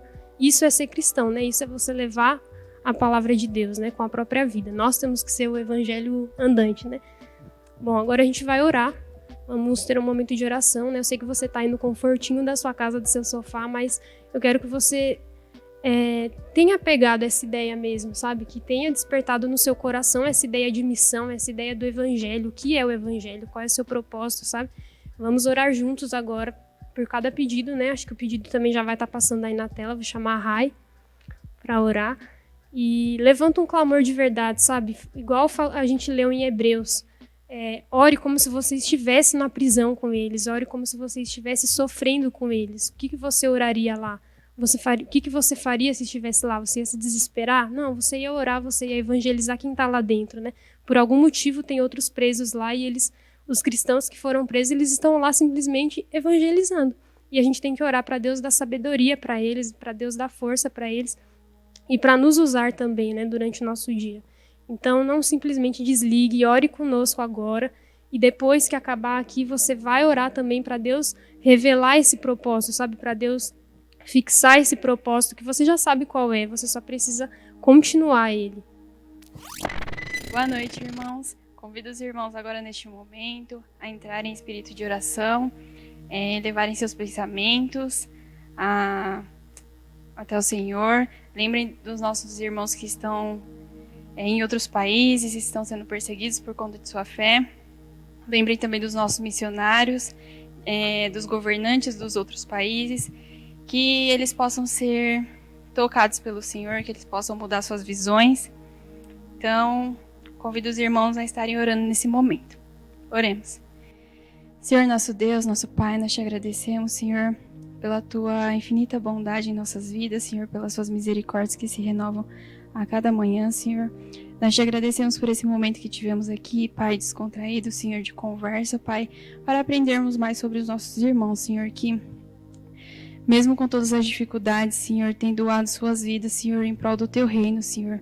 Os missionários que estão distribuídos pelo mundo afora, Senhor, que têm levado a tua palavra, Senhor, independente do que os governos falam, Senhor, independente do que aconteça em suas vidas, ó Pai, eles têm levado o teu evangelho, Senhor, têm ultrapassado barreiras, Senhor, em prol do teu reino, Senhor. Eles têm dedicado totalmente suas vidas, Senhor, para alcançar outras, ó Pai. Nós te pedimos, Senhor, que o Senhor venha estar com a vida de cada um deles, ó Pai. Use suas vidas, Senhor, em qualquer lugar que eles estiverem, ó Pai.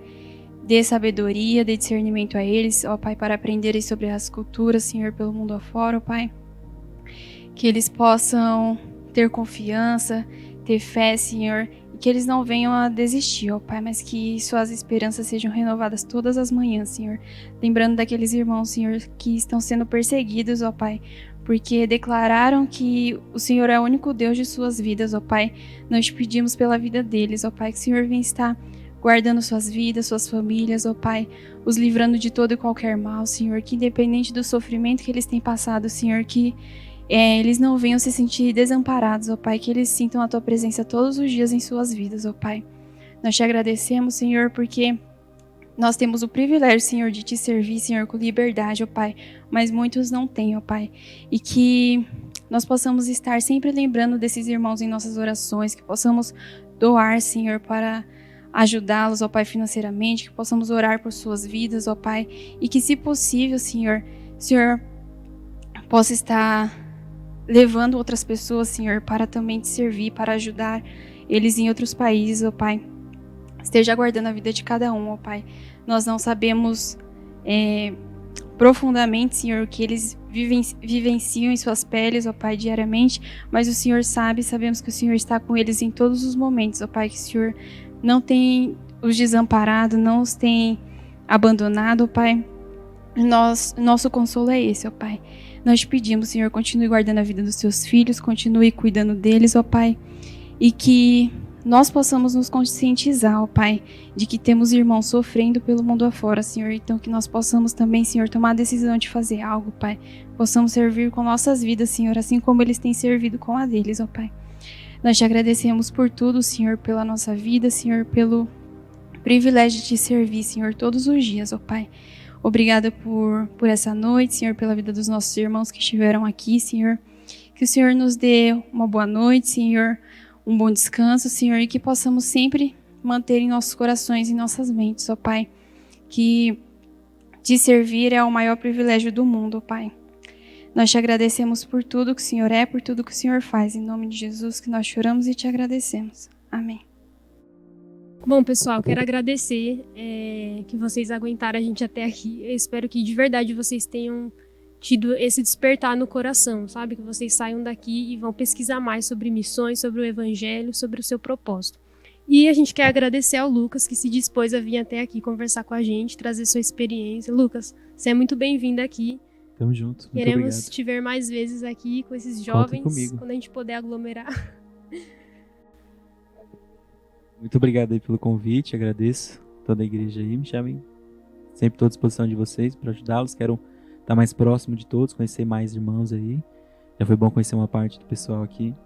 E contem com a AME, sigam @missãoame com 2 M's no Instagram, podem tirar qualquer dúvida lá no direct do Instagram, como você pode ajudar a gente, como você pode receber os nossos materiais de evangelização, saber um pouco mais das nossas oficinas. E é isso aí, se vocês quiserem deixar o meu contato com o pessoal também, entrar em contato comigo, fica à vontade, pode passar pro pessoal, a gente pode conversar sobre missão, sobre vários assuntos. Muito legal. E a gente está orando por você, pela sua missão, e você já é de casa. A gente queria agora falar um pouquinho, né, Vi? Sobre...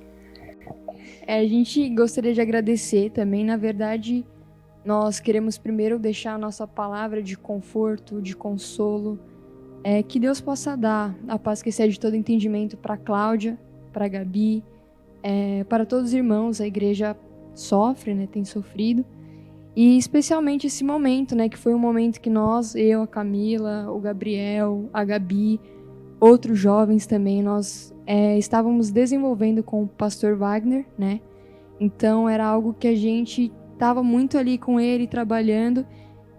Infelizmente ele não está aqui presenciando aqui, né, mas ele está nos vendo com certeza. E assim, foi um desafio para nós, né, fazer, ir atrás e procurar. Tem sido um desafio, está sendo um desafio estar aqui, mas nós também temos assim uma eterna gratidão, né, porque também se diz um pouco de missões, né, foi algo que ele deixou pra gente, que deixou muito forte no nosso coração. Então a gente queria também deixar esse agradecimento à Gabriela, à Cláudia, e também dizer que estamos aqui. Estamos todos juntos, não é fácil, mas estamos aí. Ele sempre cativou isso no nosso coração, né? O pastor, ele que despertou realmente, né? Eu acredito que todo mundo tem a sementinha no coração, mas ele ensinou a gente a realmente dar o valor, sabe? A amar ao próximo e saber a importância, né? Quando a gente recebe a notícia, é verdade que bate um desespero, a gente pensa, o que eu vou fazer agora? Eu falo isso agora em relação aos jovens, né? Porque o pastor, ele estava do lado mesmo, ele carregava a gente, ele suportava a gente, e ao mesmo tempo ele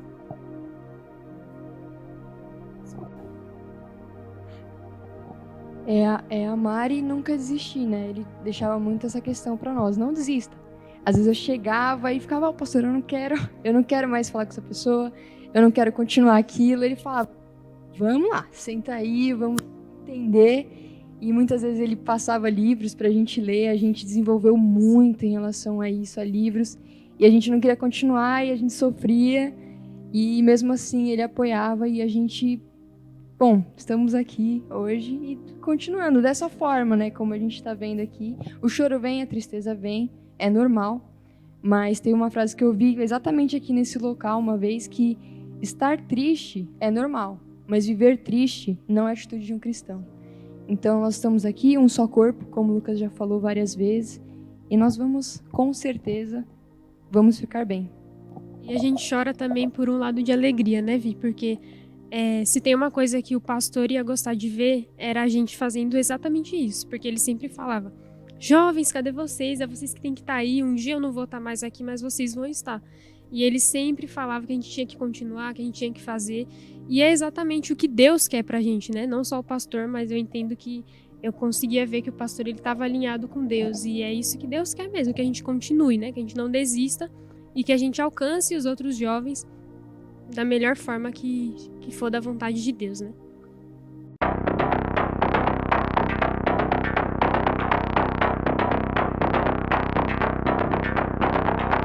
Em 2021, o número de cristãos perseguidos aumentou mais uma vez. Atualmente, mais de 340 milhões de cristãos são perseguidos no mundo. Isso representa muito mais que a população total do Brasil. E ainda assim, eles permanecem invisíveis e desconhecidos para a maioria. Diante dessa realidade, a Portas Abertas apresenta a Lista Mundial da Perseguição 2021, um ranking que identifica os 50 países mais hostis aos cristãos. Países que, ou por meio de estruturas políticas ou discriminação, têm como objetivo abalar a igreja local e eliminar o cristianismo de sua história.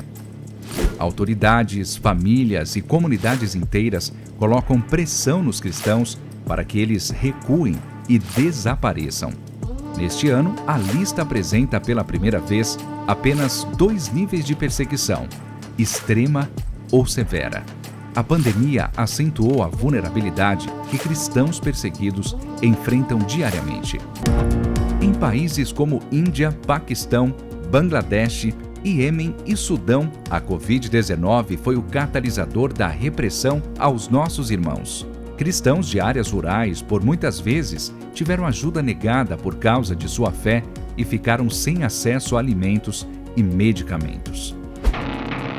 Já na América Latina, grupos do crime organizado consolidaram seu controle através das restrições da pandemia. Líderes cristãos que iam contra as vontades de tais grupos foram ameaçados, assaltados ou até mortos. Com isso, o México retorna ao ranking. Novos países entraram na lista 2021. Comores, que negou a liberdade religiosa aos seus cidadãos, e a República Democrática do Congo e Moçambique, que têm sido alvos recentes da violência dos grupos extremistas islâmicos armados. Depois de 5 anos, a Nigéria voltou ao top 10 como o país mais violento para um cristão. Grupos extremistas como Boko Haram e pastores de cabras Fulani continuam atacando, sequestrando e abusando cristãos impunemente, principalmente as mulheres e crianças.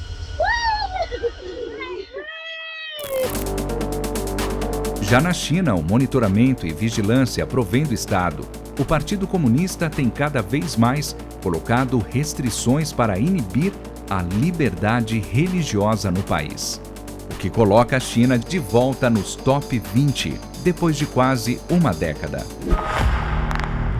A Coreia permanece número 1 no ranking por 20 anos consecutivos. Com o aumento do doutrinamento de crianças e adolescentes, pais continuam com medo de revelar a fé aos filhos. Se descobertos, podem ser enviados para campos de trabalho forçado ou até mesmo mortos, juntamente com sua família. Existem muitos outros países nessa lista e para eles a perseguição não para. Mas a luz de Cristo brilha entre os seus e o Evangelho também. Ainda que a pressão seja cada vez mais forte, nossos irmãos desafiam as leis e o perigo diário para andar com Jesus. Convocamos a Igreja de Cristo no Brasil a abrir os olhos, conhecer e apoiar os seus irmãos perseguidos ao redor do mundo. Abra os olhos à realidade da perseguição.